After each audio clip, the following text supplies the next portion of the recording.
There is a photograph taken inside the Schwinn factory on North Kostner Avenue in Chicago sometime in the mid-1960s.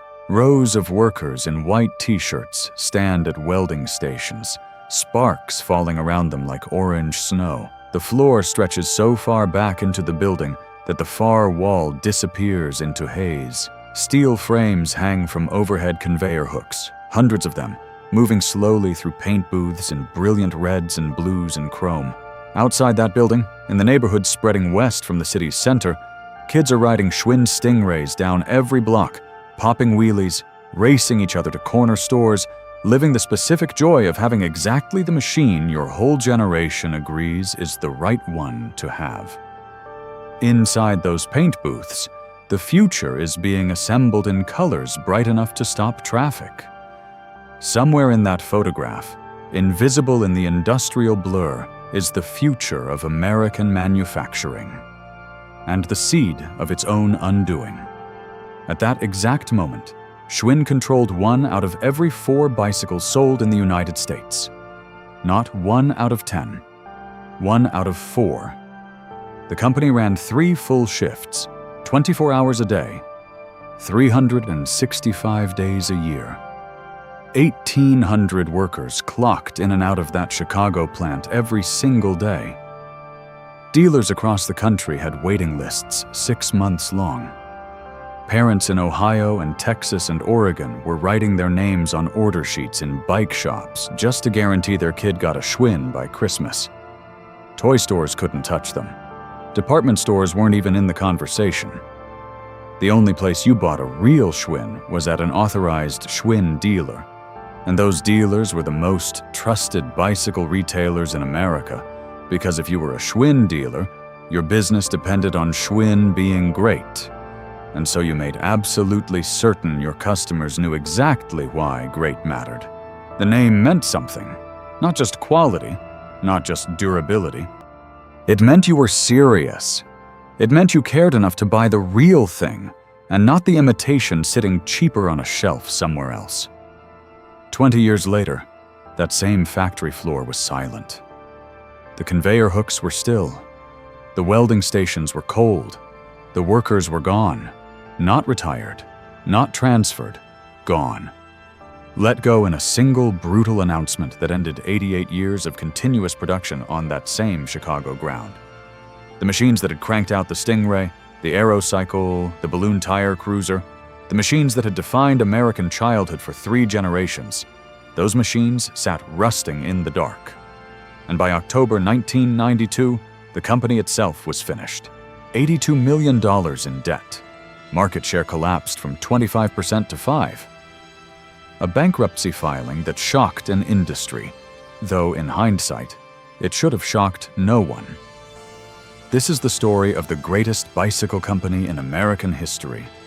How it was built by a German immigrant with nothing but skill and stubbornness.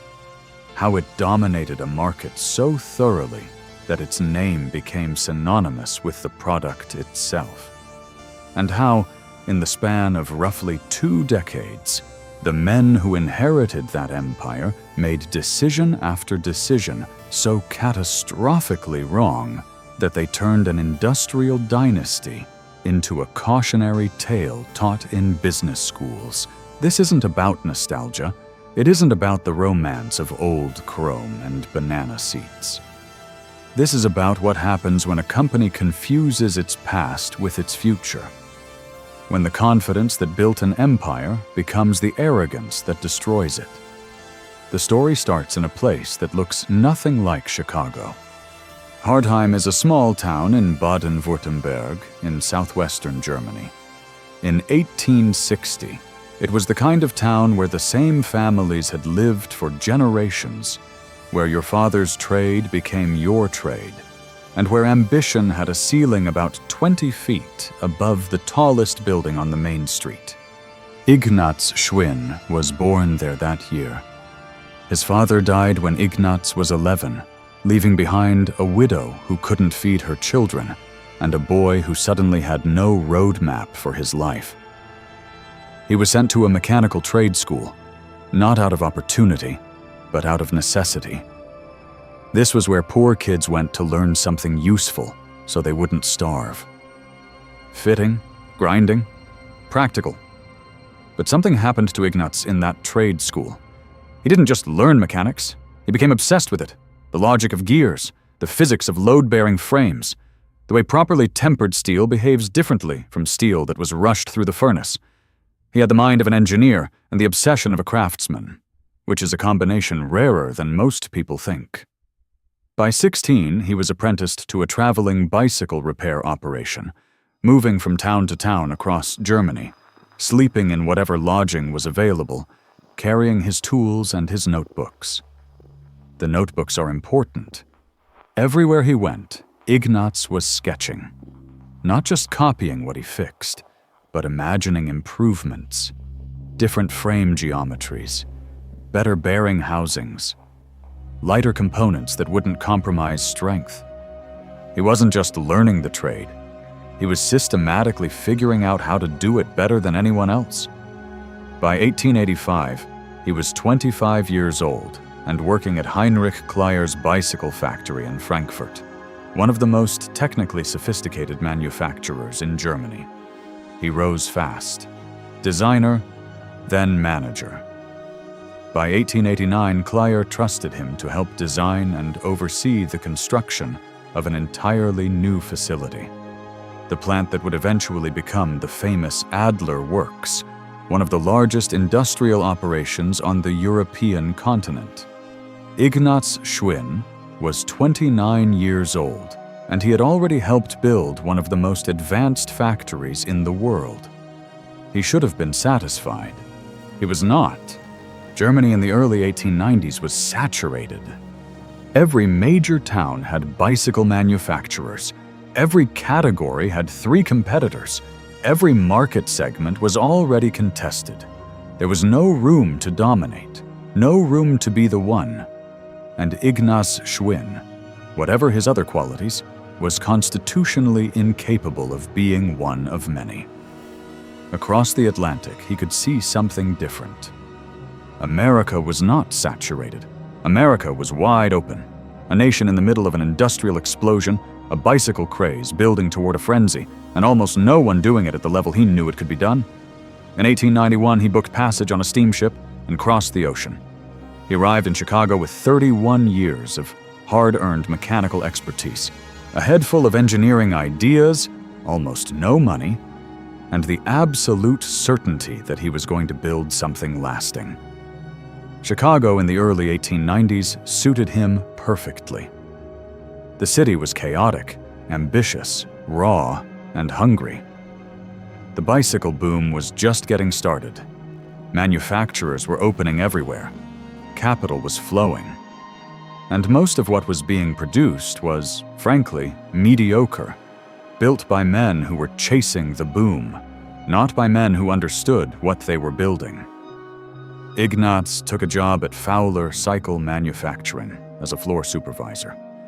Within a year, he moved to International Manufacturing Company as head of design. Better pay, more responsibility, and still, every night he went home to a small apartment and did the math. His innovations were generating profit for other men. His expertise was making someone else's company great. He was 33 years old, already one of the finest bicycle engineers in Chicago, possibly in America, and still an employee. That ended in 1894, when Ignaz sat down across a table from Adolf Frederick William Arnold. Arnold was a wealthy German-American businessman, co-founder of a meat-packing empire, chairman of the Haymarket Produce Bank, a man who understood capital and investment and the arithmetic of industry. Arnold had watched the bicycle market growing and understood that the boom was real, but he had no idea how to actually build bicycles. Ignaz had exactly the opposite problem. The deal they struck was elegant in its simplicity. Arnold provided the capital. Ignaz provided the expertise. Arnold wrote the checks. Ignaz ran the factory. No interference, no committees, no second guessing. Control went to the man who knew what he was doing. Arnold, Schwinn and Company was incorporated in Chicago in 1895. One of their first moves was to name the product line. They ran a contest among their dealers. 4 separate dealers, none of them in contact with each other, independently submitted the same name: World. It was perfect. World bicycles, bold, universal, aspirational. The bikes that hit the market under that name were unlike almost anything else being sold in Chicago at the time. Ignatz had personally specified the machinery, drawing on everything he'd learned at Clayer's factory and refined during his years in American shops. These were precision-built machines, properly engineered, with weld quality and frame geometry that competitors simply couldn't match. The difference was immediately obvious to anyone who rode one. The timing was almost too good. Chicago in the mid-1890s had over 300 bicycle manufacturers. The streets were chaos. Capital was flooding in. Newspapers were calling it the bicycle century. Everyone was printing money, and Ignaz Schwinn could see, with absolute clarity, that it was about to collapse. He had watched this dynamic in Germany. He understood exactly what happened when a speculative craze hit saturation. The weak companies died first, then the desperate ones, and what remained in the wreckage was a small number of survivors who had focused on quality and fundamentals instead of chasing volume. He wasn't trying to win 1897. He was positioning to win 1910. When the American Bicycle Company, a massive trust attempting to consolidate the entire industry through buyouts, came to Arnold and Schwinn with a substantial offer. In the late 1890s, Ignaz said no. Arnold backed him. It was a genuinely courageous call. The trust was enormous. Turning them down meant potentially facing a corporate giant with far more resources. But Ignaz didn't trust the numbers. The whole structure smelled like a house of cards. 3 years later, in 1903, American Bicycle Company collapsed into bankruptcy and took dozens of manufacturers down with it. Arnold Schwinn was still standing. What followed was a decade of deliberate, calculated expansion. The bicycle bust after 1900 was severe. Sales dropped 25% nationally almost immediately, as automobiles and motorcycles began offering adults a faster, more exciting alternative. 300 manufacturers in Chicago in 1895 had become 12 by 1905. 12 survivors. The carnage was complete. Factories shuttered, workers unemployed, investment lost. The neighborhoods that had been humming with manufacturing activity went quiet. Entire city blocks of industrial operation went dark in the span of a few years, victims of a craze that had burned too hot and then burned out. And while those 12 survivors were scrambling, Ignaz was buying. He understood something essential about the aftermath of a market collapse. The assets don't disappear just because the companies that owned them go bankrupt. The machinery is still there. The tooling is still there. The patents are still there. All of it becomes available at a fraction of its replacement cost to anyone with the capital and the vision to acquire it. Ignaz systematically acquired bankrupt factories at pennies on the dollar, stripping them for their best machinery and tooling, absorbing an entire industry's manufacturing capacity into his own operation. By the end of that decade, Schwinn had one of the most advanced and consolidated production facilities in America, built largely from the wreckage of the companies that had failed to prepare for exactly the crisis Ignaz had seen coming. In 1908, he bought out Adolf Arnold completely, every share. After 13 years of partnership, Ignaz Schwinn was the sole owner of his company. No more compromise. His vision, his decisions, his empire. And he was about to expand it in a direction almost nobody anticipated. The adult bicycle market had cratered. Cars were winning. But motorcycles? Now that was interesting. The manufacturing process was similar. The metallurgy was similar. The engineering principles overlapped significantly. His workforce already knew how to build frames and wheels and precision drivetrains. In 1912, Schwinn acquired Excelsior Motor Manufacturing and Supply Company. 5 years later, he merged it with Henderson Motorcycle Company to form Excelsior Henderson, a combined operation that would within a decade become the third largest motorcycle manufacturer in America, trailing only Indian and Harley-Davidson.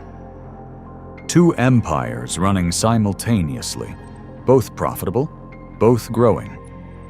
Then October 1929 arrived, and the world changed.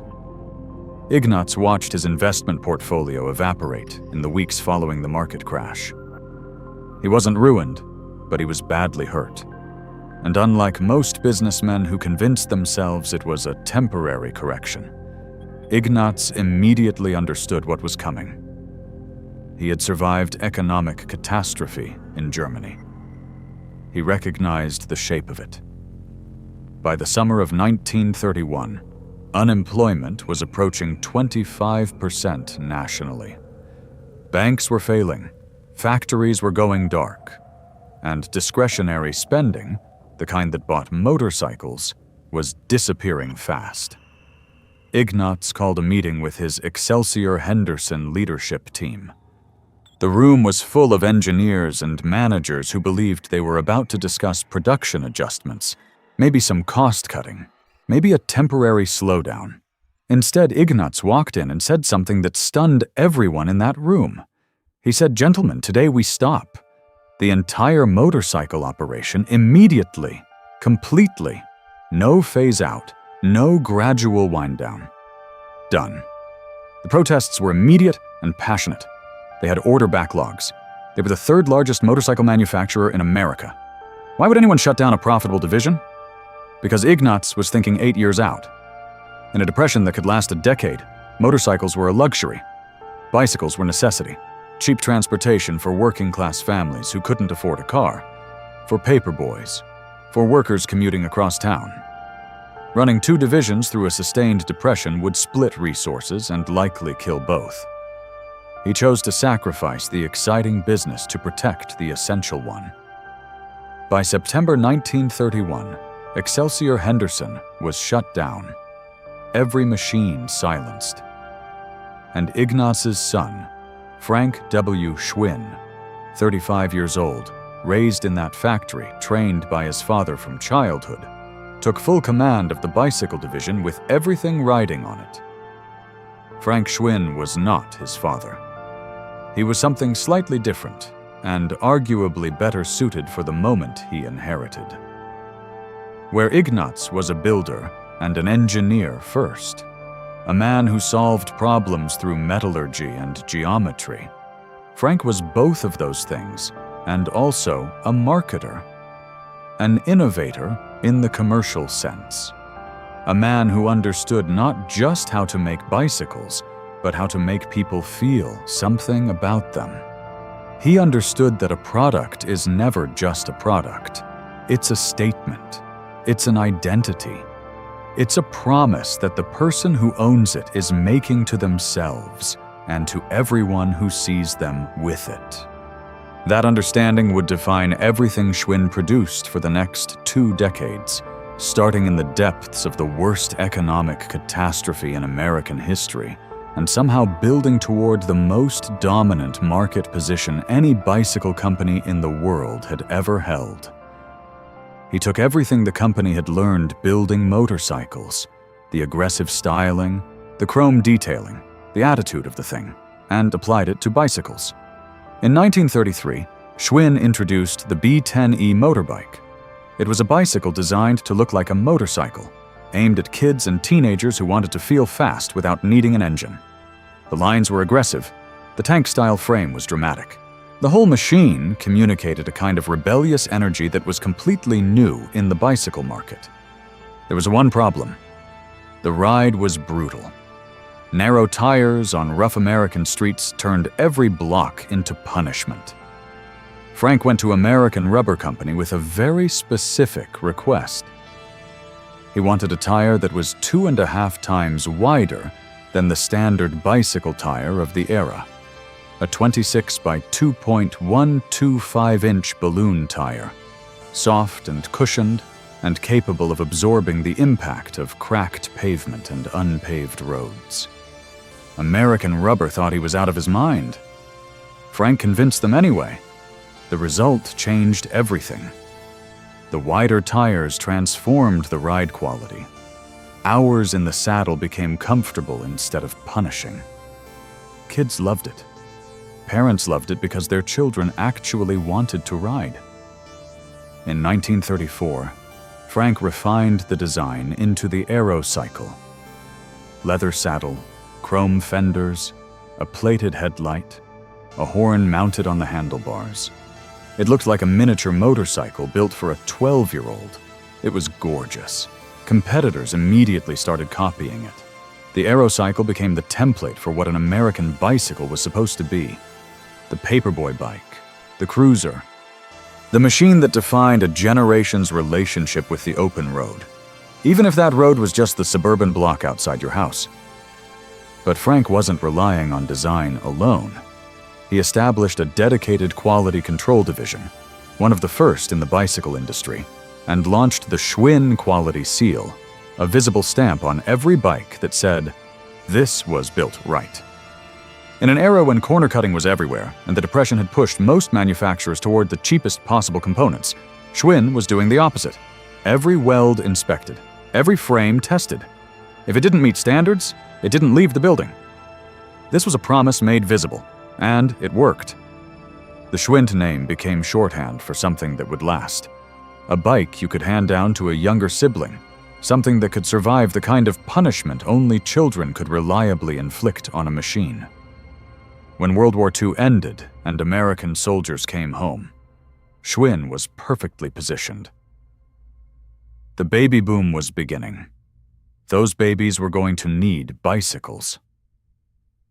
By the late 1940s and into the 1950s, the Chicago plant was running at full capacity, and Frank was already executing his most strategically brilliant move. Most American bicycle manufacturers at the time sold their products wholesale to department stores, Sears, Montgomery Ward, J.C. Penney, who slapped their own private labels on the bikes and sold them as house brands. Easy volume, simple distribution, no marketing effort required. Frank Schwinn looked at this arrangement and saw a slow death. When you sold wholesale to a department store, you became invisible. Your product sat next to cheaper alternatives on the same rack with someone else's name on the tag. You had no pricing power, no brand control, no customer loyalty. You were just a manufacturer, replaceable, commoditized, interchangeable. So Frank made a radical decision. Schwinn would not sell to department stores under private labels. Full stop. They would sell exclusively under the Schwinn name, exclusively through independent bicycle dealers, with one narrow exception for Goodrich tire stores, which operated more like automotive shops than general retailers. It meant walking away from the easiest sales volume in America.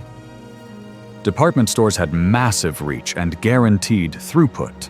By cutting them off, Schwinn was walking away from a distribution model that had been standard in the industry for decades, betting that brand control was worth more than shelf space. The gamble required nerve, because in the short term it looked like Schwinn was making itself smaller. But Frank understood something that most of his competitors didn't. The department store model wasn't making manufacturers larger, it was making them invisible. When a customer walked into Sears and saw 5 bikes on the floor, some labeled Sears, some labeled J.C. Penney house brand, maybe one labeled Schwinn, if Schwinn even had shelf space that week, there was no moment of trust being built. There was no expertise being shared. There was no relationship being formed between a customer and a brand. It was purely transactional. Price on a tag, product on a rack. No context, no story, no reason to come back for the next one. The independent bike shop was different. The The independent dealer knew bikes. The dealer could explain why a wider tire rolled more comfortably over rough pavement. The dealer could size a frame correctly, adjust brakes properly, swap components to fit a rider's specific needs. The dealer was a real expert. And when that expert told a customer that Schwinn was the right choice, it carried weight. It carried the weight of someone whose livelihood depended on giving honest advice in a small shop where every customer either came back or didn't.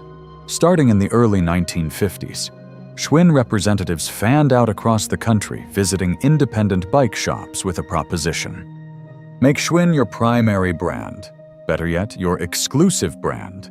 In exchange, you get protected territory, factory support, access to the most trusted name in American bicycles, and the certainty that the department store down the street isn't undercutting you on the same product.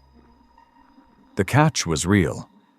Exclusivity meant betting your shop's inventory on a single supplier. But the upside was also real.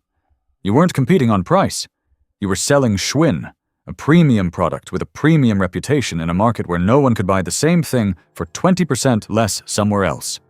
Hundreds of dealers took the deal, and it worked with a completeness that surpassed even Frank's expectations. By the late 1950s, Schwinn had a nationwide army of dedicated, invested dealers who had a financial and reputational stake in recommending Schwinn above everything else. When a parent walked into a bike shop and asked what they should buy their kid, the answer was automatic. You want a Schwinn? It wasn't just a sales pitch. It was the dealer's honest conviction, because the dealer's livelihood depended on Schwinn bikes being great and being perceived as great.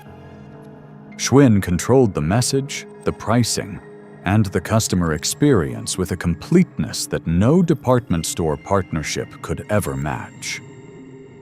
For over 2 decades, from the late 1940s through the early 1970s, Schwinn held at least 25% of the American bicycle market, 1 in 4 bikes sold in the United States. That number is almost impossible to understand in a modern context. In any consumer goods category, that kind of sustained market dominance is extraordinary. This wasn't luck. This was the deliberate result of a distribution strategy so sophisticated that it anticipated by decades the logic of what we now call brand management. Then, in 1963, something happened that seemed to confirm the empire's invincibility, but was actually the last great act of vision the company would ever demonstrate. Al Fritz was Schwinn's director of research and development. And he was the kind of man who paid attention to things that didn't yet exist in the catalog. In the early 1960s, kids in Southern California were doing something nobody had asked them to do, taking standard bicycles and modifying them into miniature choppers, smaller 20-inch wheels, long banana seats, high-rise handlebars they called ape hangers, extended forks, tall sissy bars in the back. They were imitating the custom motorcycles their older brothers were building in garage workshops, translating that culture down to something a 12-year-old could ride. The movement was entirely grassroots, spreading from neighborhood to neighborhood through pure social contagion. Fritz saw it during a trip to California. He watched kids popping wheelies, racing each other down driveways, showing off in the way that only children who have found the perfect machine can show off. He understood immediately that this was not a passing fad. This was a cultural shift, the same instinct that had created the Aero cycle, the same desire to have a machine that expressed something about who you were and how you moved through the world. He went back to Chicago and pitched it. Build a bicycle that comes from the factory already looking like those California choppers. Mass-produce the custom. The response from Schwinn's management team was laughter. It looked ridiculous.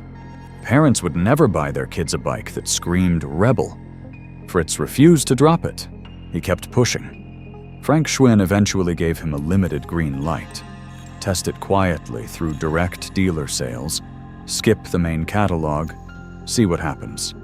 In 1963, the Schwinn Stingray hit the market. Short frame, high-rise handlebars, banana seat, 20-inch rear wheel, colors so vivid they seem designed to be seen from a block away.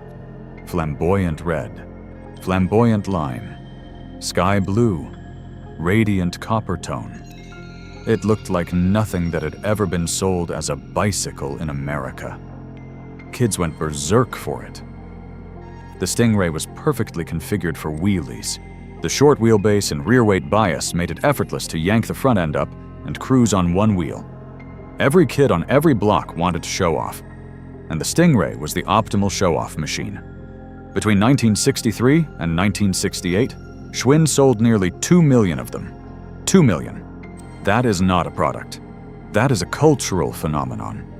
The Stingray became the defining object of American suburban childhood in the 1960s.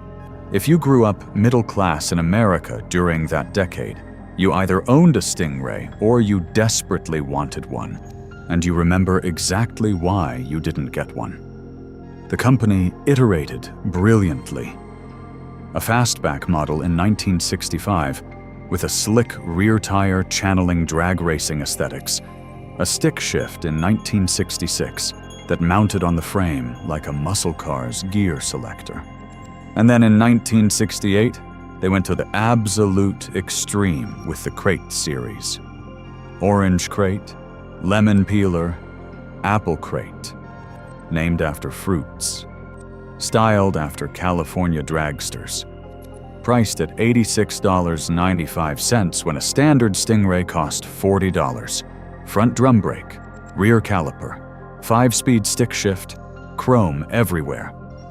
These were aspirational objects, the bikes you worked toward, the bikes that separated serious riders from the rest. Schwinn sold 150,000 crates per year at launch, at twice the price. The margins were extraordinary. For a decade, the Stingray franchise defined Schwinn's identity and generated hundreds of millions in revenue. Competitors rushed out imitations. Huffy, Murray, every other manufacturer scrambled to copy what Schwinn had built. But none of them had gotten there first, and none of them executed it with the same confidence. Schwinn owned the category completely, and then the company stopped seeing. The 1970s arrived with an entirely different set of signals, and Schwinn, for the first time in its history, began missing them systematically. Adults across America were becoming obsessed with fitness. Jogging was becoming a national religion. Gyms were multiplying. And adults who wanted to ride bicycles, not for transportation, not for their children, but for themselves, for exercise, for recreation. Those adults did not want heavy American cruisers. They wanted lightweight road bikes, European imports from Raleigh and Peugeot, Japanese bikes with thin tires and drop handlebars and precision derailleur systems. Bikes that weighed half what a Schwinn weighed. Bikes that were faster, more efficient, and built for athletic performance rather than neighborhood cruising. Schwinn's response was to add gears and tweak the styling on the same heavy frames they had been building for decades. They produced lightweight models, yes, but they clung to their signature wider tires and larger geometry, the Schwinn signature, when the market was explicitly asking for something different. It was the first warning sign. The company had confused its established identity with a permanent truth about what customers wanted. Meanwhile, in the dirt lots and scrubland outside Southern California suburbs, a new discipline was being born. Kids were taking their Stingrays to improvised tracks, jumping homemade ramps, racing around corners at full speed, destroying their bikes in ways no bicycle had ever been designed to survive. Bicycle motocross, BMX. By the mid-1970s, it had organized races, dedicated clubs, and a following that was growing with the velocity of something genuinely new.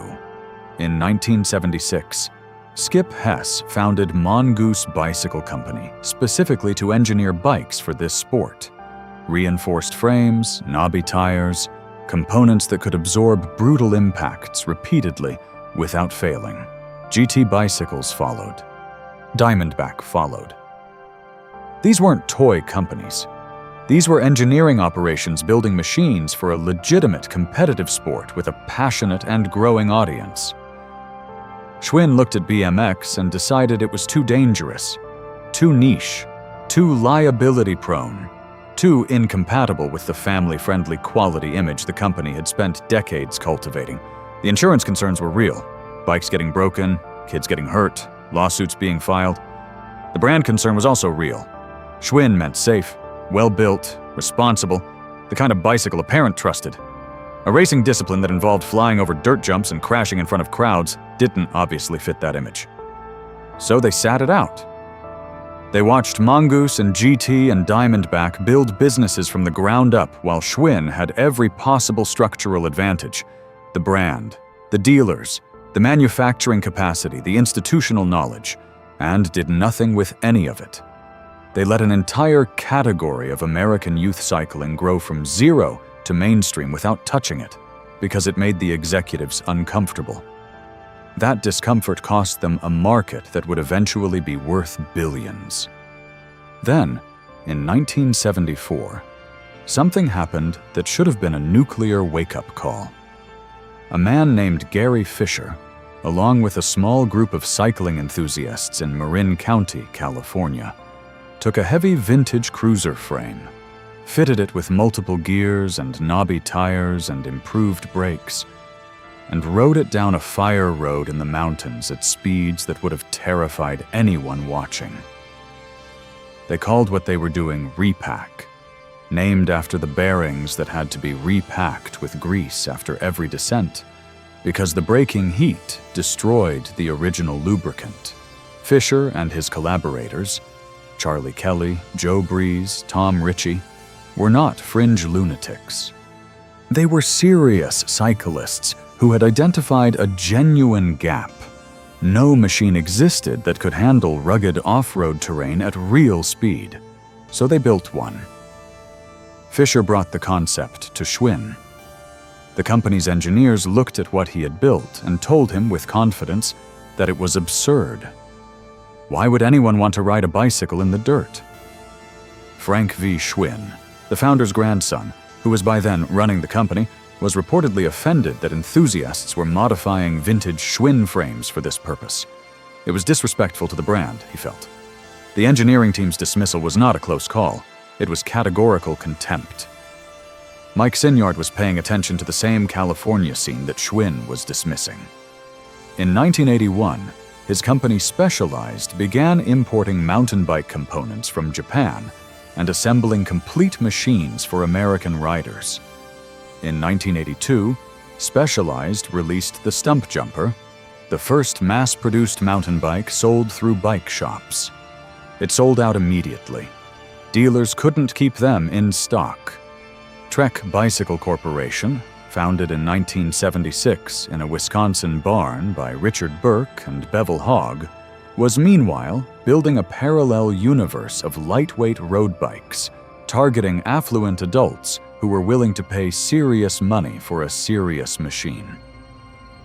Trek's entry-level bikes started at $279, nearly 3 times what a standard Schwinn cost, and sold briskly to a market Schwinn had decided didn't exist. By 1980, Schwinn was being outflanked on 3 separate fronts simultaneously: the lightweight road bike market, the BMX market, and the emerging mountain bike market. All 3 categories were growing. All 3 were dominated by companies that had started with nothing, while Schwinn had brand recognition, distribution infrastructure, manufacturing capacity, and decades of institutional knowledge. Schwinn could have owned any of these categories with a fraction of the effort those smaller companies expended. They had the dealer network already in place. They had the manufacturing expertise. They had the name. What they lacked was the willingness to see that the market had moved. The Chicago factory made the problem physical. The North Kostner Avenue plant was by 1980 genuinely crumbling, a sprawling industrial complex that had been operating in some form since the early 1900s, with sections that were fire hazards, equipment that was decades obsolete, and structural limitations that made it physically impossible to produce the lightweight frames the new market demanded. Modern lightweight bicycle construction required different welding techniques, tighter tolerances, different materials, and different machinery that the Chicago plant simply could not accommodate. The factory that had been Schwinn's greatest strength was now a physical barrier to its survival. The union went on strike. The relationship between Schwinn management and the Chicago workforce had been deteriorating for years, and now it was openly hostile. The Schwinn family looked at the situation: an aging, dysfunctional factory, a contentious union, and a business model that was increasingly out of step with the market, and made a decision.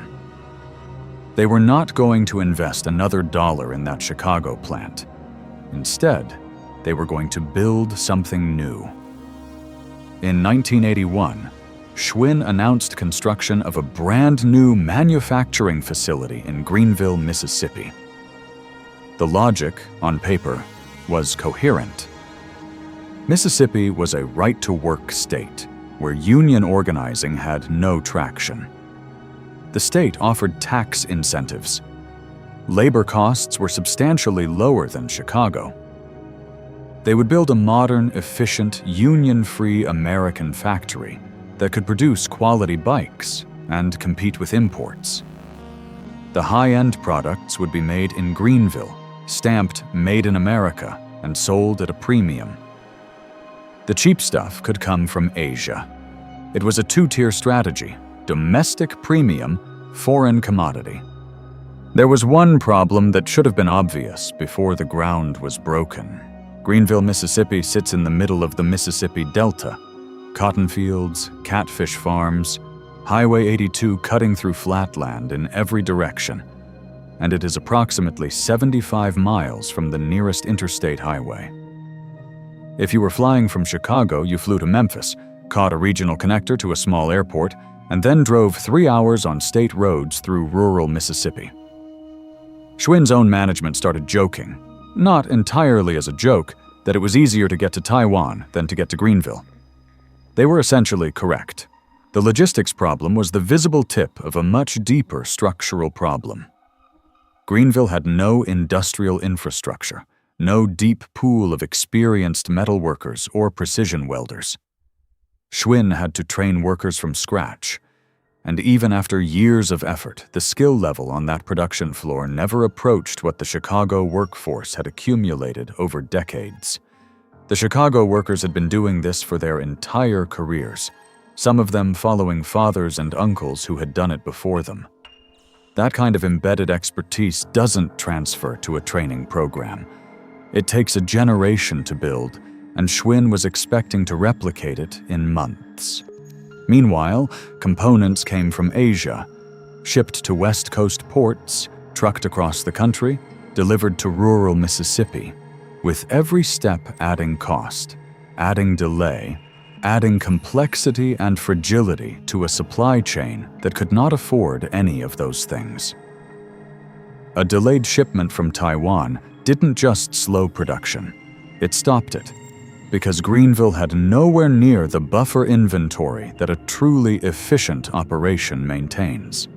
The plant sat idle, waiting for parts, while fixed costs, wages, utilities, debt service, kept accumulating. The financial bleeding was constant, and the operational chaos made it impossible to stop. June 1983. Schwinn closed the Chicago factory. 1,800 workers received pink slips. The plant that had built the Stingray, the Aerocycle, the balloon tire cruiser, the plant where Ignaz Schwinn's vision had been made physical for over 80 years, went dark in a single day. The last Chicago-made Schwinn rolled off the line and shipped out. An era ended without ceremony. Everything now rode on Greenville, and Greenville failed, slowly and expensively, from the day it opened. The bikes coming out of the Mississippi plant were not competitive with the imports. Quality control was inconsistent. The workers were trying. One family member, Richard Schwinn, had moved down to Mississippi personally to oversee operations and to implement better training and processes, but the math was impossible. Mississippi wages, while lower than Chicago's, were still 5 to 15 times higher than what workers earned in Taiwan or China.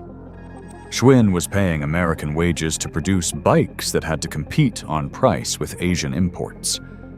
The numbers didn't work on the first day of production, and they never improved enough to matter. The Greenville factory never once turned a profit.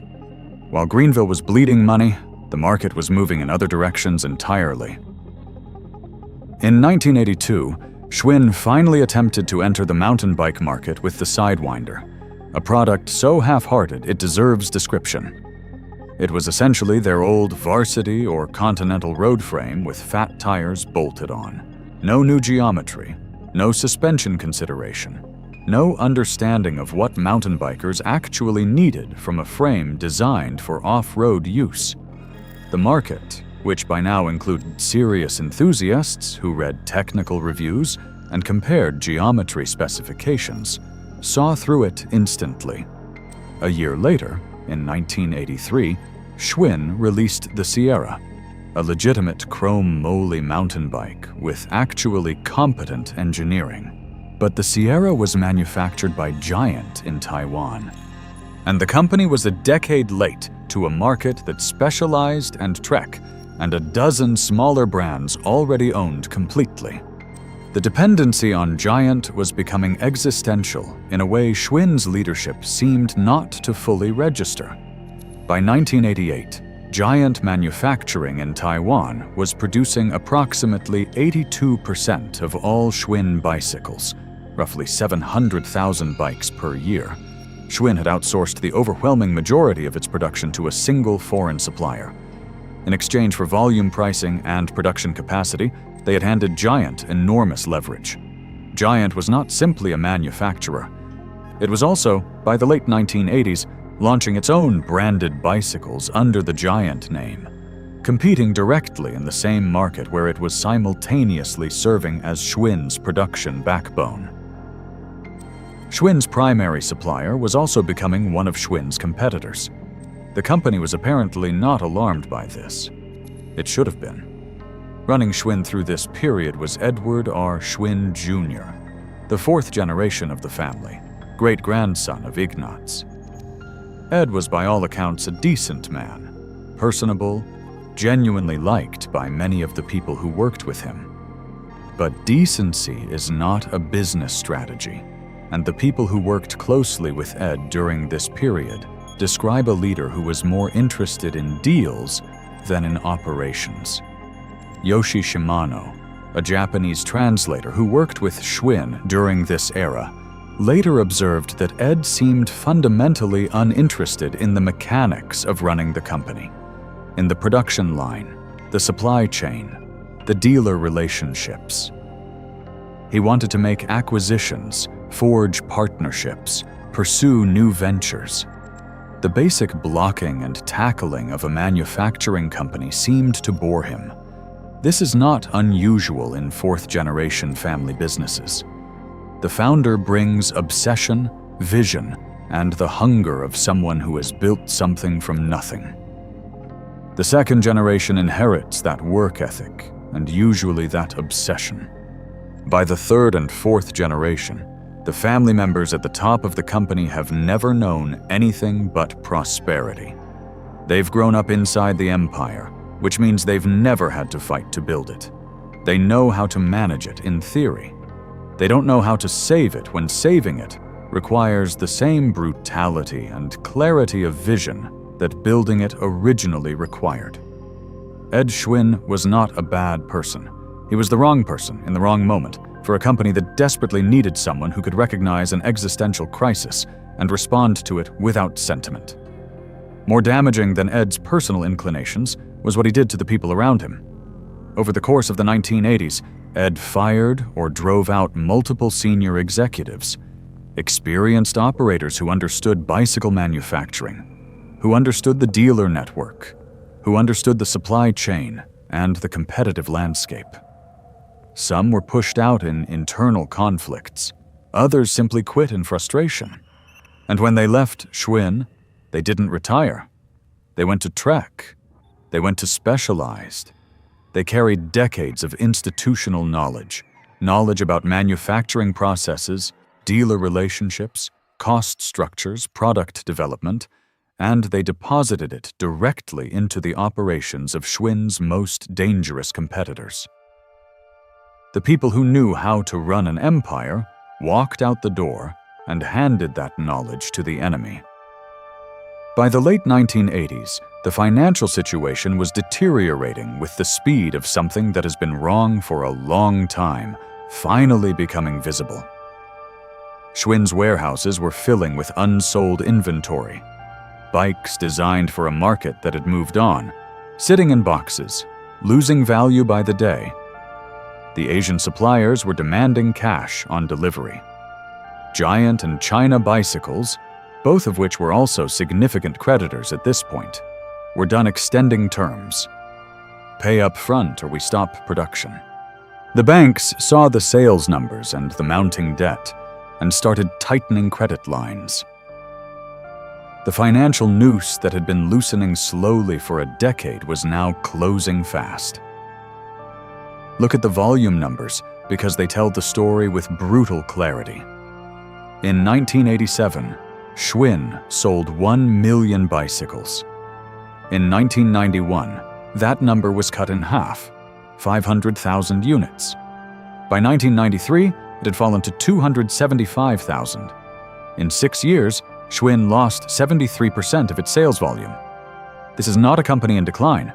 This is a company in free fall. At the same time, the Airdyne, an exercise bike that Al Fritz, the same designer who created the Stingray, had developed using a large fan wheel to create variable resistance, had provided a brief lifeline. In 1986, Schwinn sold 67,000 Airdynes at $595 each, generating nearly $40 million in revenue from a single product. For a moment, the Airdyne was the only thing keeping the company's head above water. Then Sears launched a knockoff at a fraction of the price, and Schwinn's Airdyne sales dropped 35% almost overnight. $8 million in profit. Gone. Market share that had stood at 25% for over 2 decades. 5% by the early 1990s. Total debt, $82 million. Losses over the 3 years leading to bankruptcy, $50 million. In 1992 alone, Schwinn lost $25 million. More than $2 million per month, leaving the company with no end in sight. The dealers who had built their businesses around the Schwinn brand began to feel the tremors. Stories were circulating about missed shipments, quality inconsistencies, financial instability.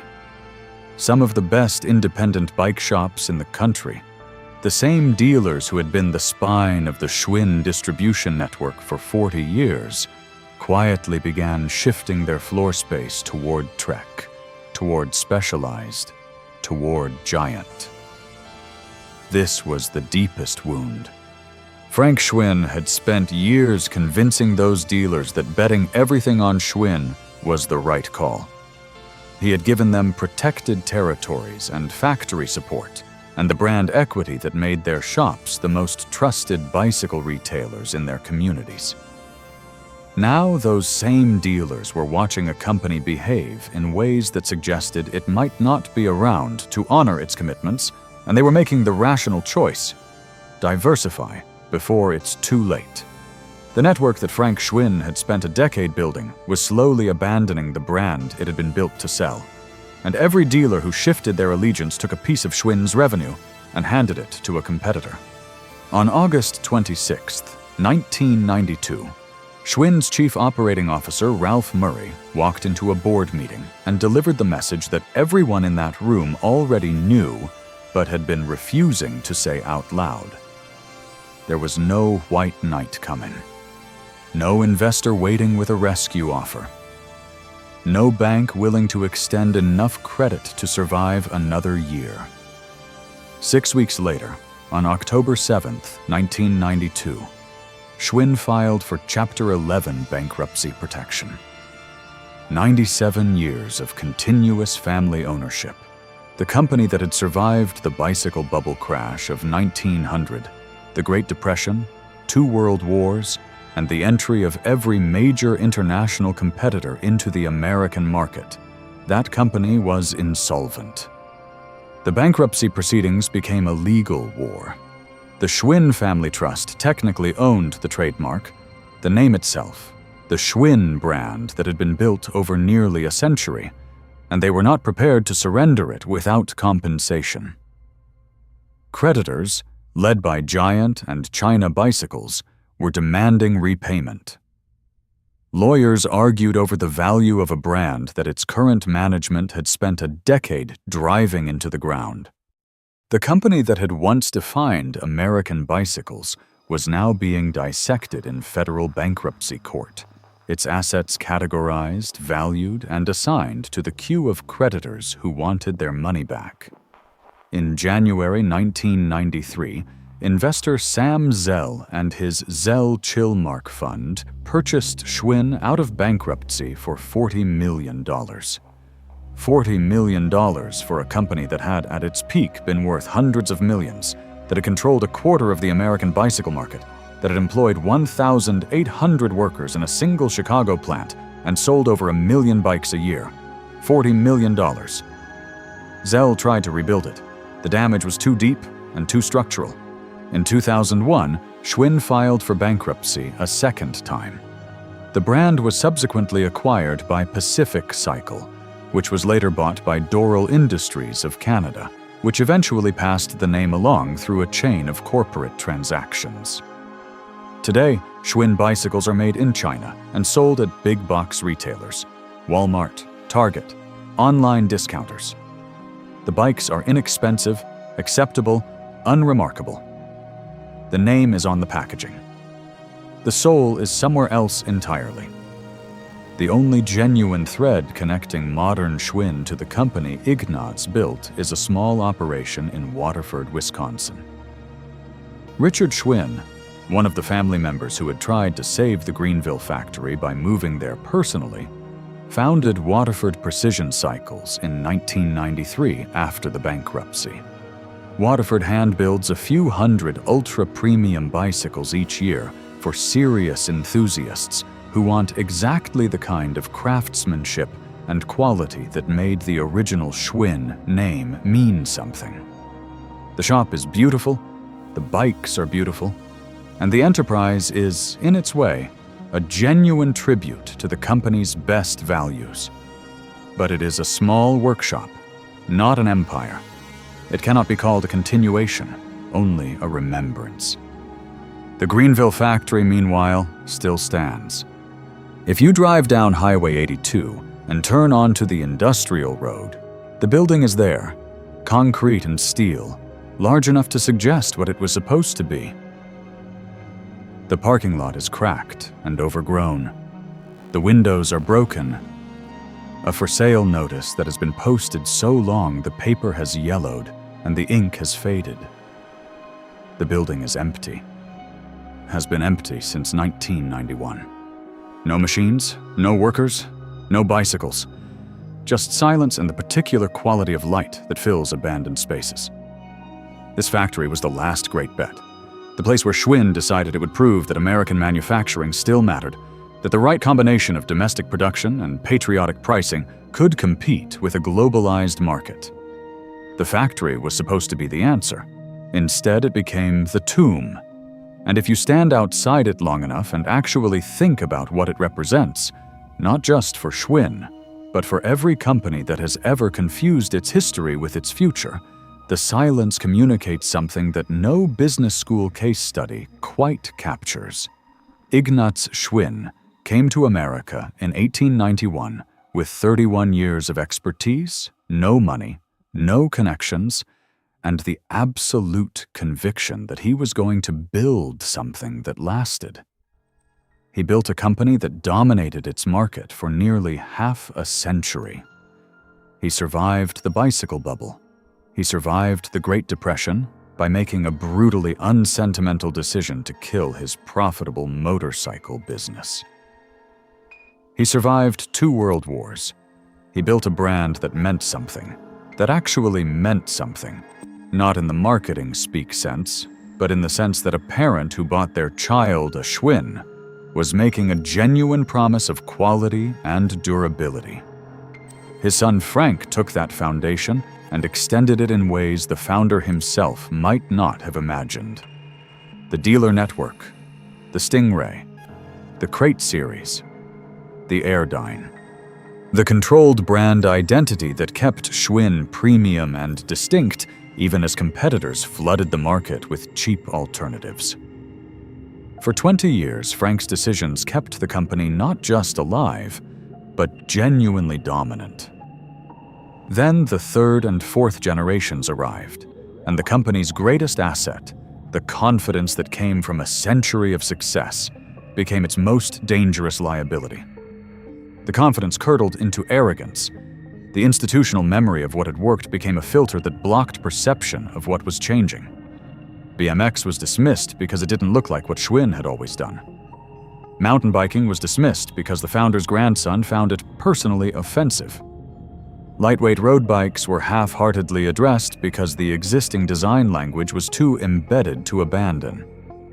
And when the manufacturing base needed radical reinvention, the company bet on nostalgia, on Made in America as a value proposition, rather than on adaptation.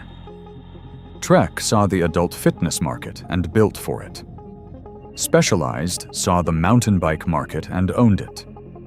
Mongoose saw BMX and dominated it. Giant saw the manufacturing economics and became the best bicycle manufacturer in the world. None of these companies were larger than Schwinn when they started. Several of them were tiny. All of them succeeded because they were watching where the market was going rather than celebrating where they had been. None of them had Schwinn's advantages. Trek started in a barn. Specialized started importing components. Mongoose started with one man and a vision for a sport that barely existed yet. Schwinn had a century of brand equity, a national dealer network, manufacturing expertise that was unmatched in the American industry, and the financial resources that come with decades of market dominance.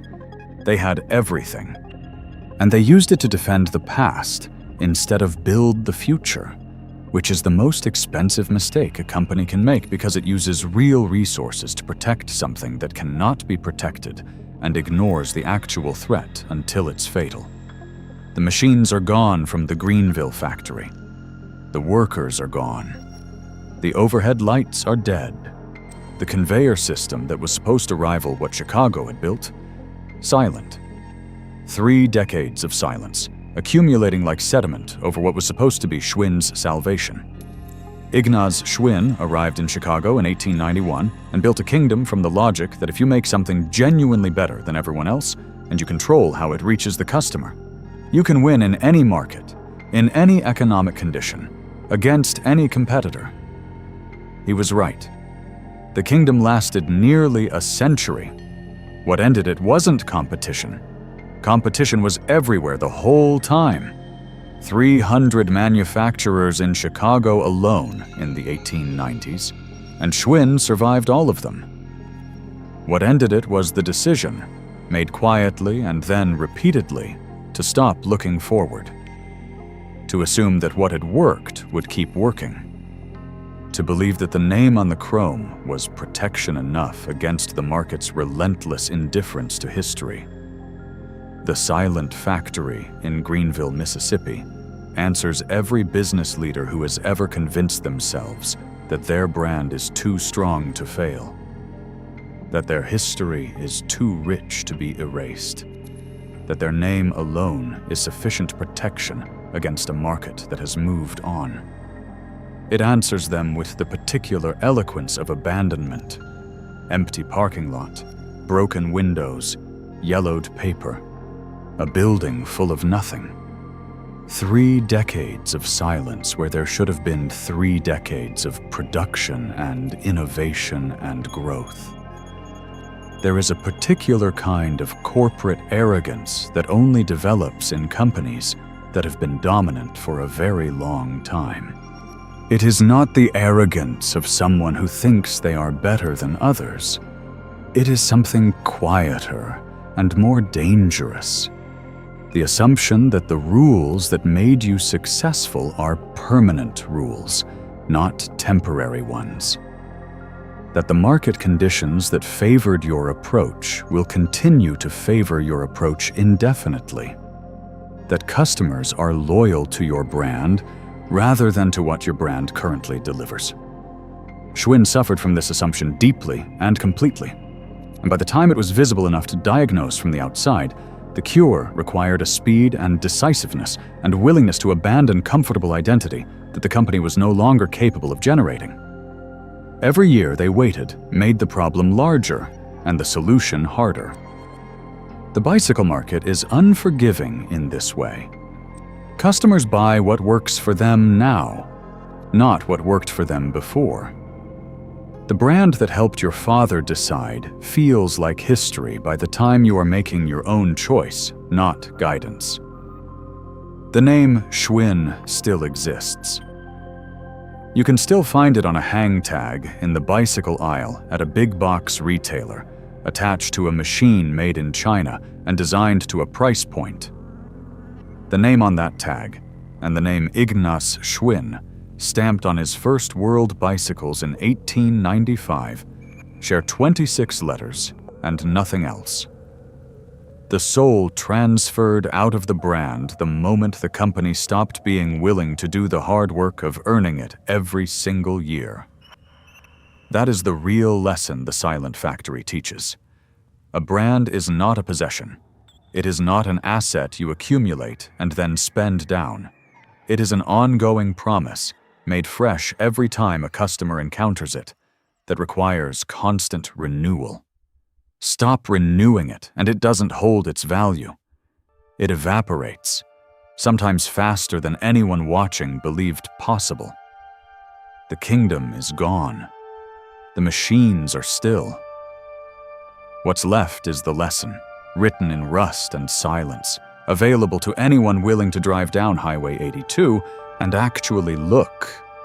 Your name is not your moat. Your history is not your strategy. Your legacy is not your future. The only thing that protects a company, the only thing that has ever protected any company in any industry in any era, is what it is building right now, for the customers who exist right now, in the market that exists right now. Schwinn forgot that, and the long silence in Greenville, deep and total and permanent, has been the answer ever since.